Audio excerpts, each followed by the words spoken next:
तलाल चौधरी साहब, आप फरमाइए, आप क्या चाहेंगे, इस इशू को कैसे लेकर आगे चला जाए? बहुत हसास मामला है और हमें पूरी यूनिटी और फोर्स के साथ खड़ा रहना चाहिए।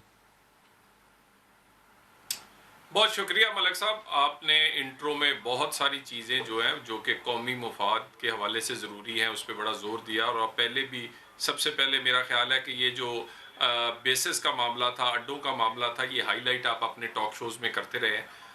ये बड़ा वाकई बहुत अहम मामला। लेकिन मलिक साहब, मेरे दो तीन, एक पाकिस्तानी के तौर पे मैं पहले भी इस पे इज़हार ख्याल आपके सामने कर चुका हूँ, अब भी देखिए, अगर ये सबसे पहले तो इंटरव्यू कोई ऐसी प्रॉपर जगह नहीं है कि जहां पर आप इतनी बड़ी पॉलिसी बयान दें और उसको फिर हम ये समझे अपोजिशन या पूरा पाकिस्तान के ये बिल्कुल अब इससे टस से मस नहीं होंगे। हमारे पीछे दो तीन एग्जांपल्स हैं जिसमें हम लगता ये है कि हम प्रेशर ले लेते हैं। आपको याद होगा कि एक दफ़ा मलेशिया इंडोनेशिया वो जो कॉन्फ्रेंस थी वो होना थी, और उसमें जब प्रेशर सऊदी अरब से हम पर आया तो फिर हम उससे पीछे हट गए। इसी तरह जब हमने पायलट पकड़ा तो उस पर बाद जब हमें प्रेशर आया तो 24 घंटों में हमें पायलट वापस करना पड़ गया।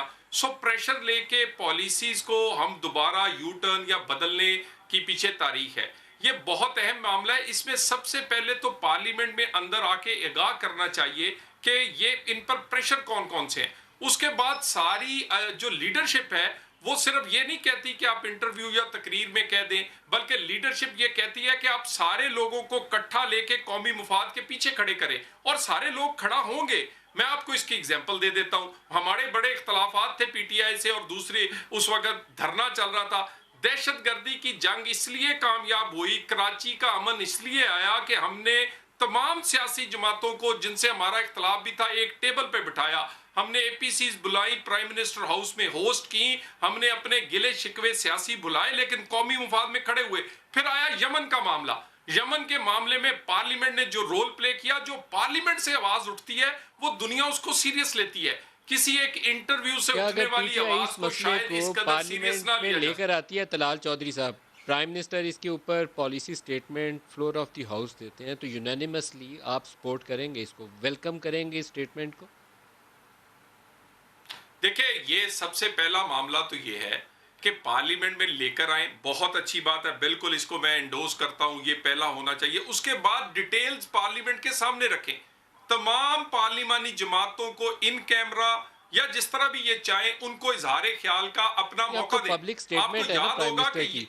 प्राइम मिनिस्टर की पब्लिक स्टेटमेंट जी है कि हम प्राई जंग का हिस्सा नहीं बनेंगे, हम अपने अड्डे फ्राहम नहीं करेंगे। ये बयान अगर वो फ्लोर ऑफ द हाउस देते हैं तो आप उसको वेलकम करेंगे, हाँ या ना? नो इफ्स एंड बट्स, हाँ या ना?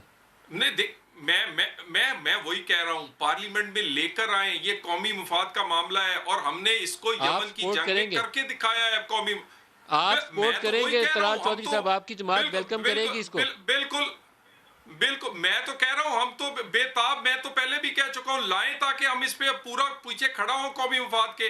कश्मीर का मामला हमें बाहर से पता चलता है, हमें इसराइल बिल्कुल की ठीक। एक्सेप्टेंस मैं का इस पे मामला ब्रेक ले लूं, न्यूयॉर्क बाहर तलाल से पता चौधरी साहब। चलता ठीक हो गया कि नून लीग इस इशू को, अगर प्राइम मिनिस्टर ये बयान फ्लोर ऑफ द हाउस दें कि हम अपने अड्डे अमरीकियों को नहीं देंगे, हम प्राई जंग का हिस्सा नहीं बनेंगे, प्राइम मिनिस्टर ये policy statement floor of the house दें, नून लीग इसको वेलकम करेगी। तलाल चौधरी साहब का वादा है।